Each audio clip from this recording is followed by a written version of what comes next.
Halo, perkenalkan nama saya Kristina Manalu, NIM saya 1703011264. Saya dari kelas Agroteknologi 5, Universitas Sumatera Utara. Seperti yang kita ketahui pada saat ini, semakin meningkatnya aktivitas manusia dan laju industri yang semakin pesat yang akan menambah rusaknya lingkungan atau terjadinya pencemaran lingkungan, yaitu seperti pencemaran air oleh limbah organik maupun oleh limbah anorganik. Apakah kita masih bisa memperbaiki tersebut? Ya, tentu saja kita dapat memperbaikinya dengan cara melakukan bioremediasi. Bioremediasi tersebut merupakan penggunaan mikroorganisme untuk mengurangi polutan di lingkungan. Pada saat bioremediasi terjadi, enzim-enzim yang diproduksi oleh mikroorganisme memodifikasi polutan beracun dengan mengubah struktur kimia pada polutan tersebut. Peristiwa ini dapat disebut sebagai biotransformasi.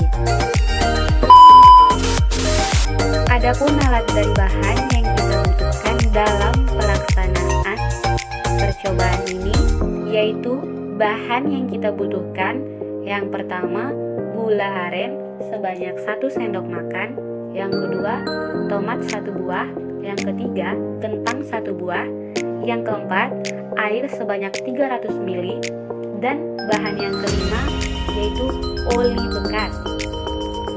Adapun alat-alat yang dibutuhkan, yang pertama 3 botol bekas bening, yang kedua gelas ukur, yang ketiga 1 sendok makan, yang keempat pisau, dan yang terakhir adalah blender. Setelah alat dan bahan telah lengkap, kita dapat melanjutkan ke langkah selanjutnya. Biokatalisator itu merupakan sifat enzim yang dapat mempercepat proses reaksi tanpa ikut bereaksi.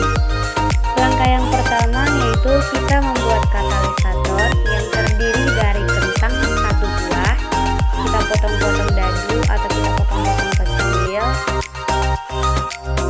Kemudian kita buat tomat, diiris-iris tipis atau diiris kecil-kecil 1 buah, dan kita berikan air sebanyak 300 ml.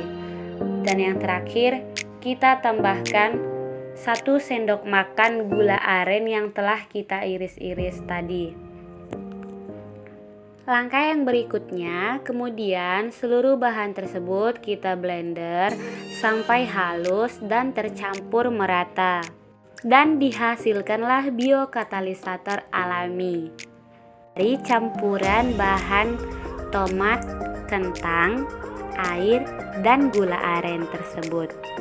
Pada praktikum ini, oli bekas dipakai sebagai polutan, yang dimana botol yang pertama kita berikan oli sebanyak 1 sendok makan, botol yang kedua kita berikan oli sebanyak 2 sendok makan, dan botol yang ketiga kita berikan oli sebanyak 4 sendok makan polutan.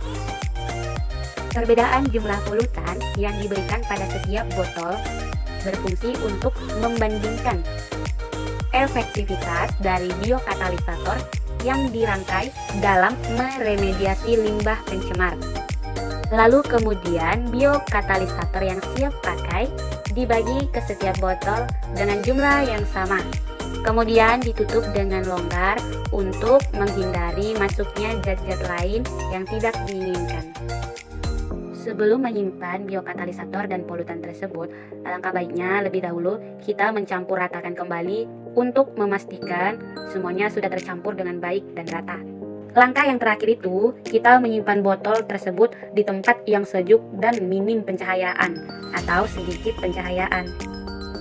Setelah hari kedua kita menyimpan, kita lakukan pemeriksaan pada botol tersebut, dan pada botol yang pertama tercium aroma bau busuk, sedangkan pada botol yang kedua tercium sedikit aroma bau busuk tetapi masih ada aroma oli tersebut, sedangkan pada botol yang ketiga belum sama sekali memunculkan bau busuk atau belum tercium bau busuk, masih tercium bau oli. Selama 4 hari, oli bekas tersebut berubah menjadi butiran kecil seperti busa.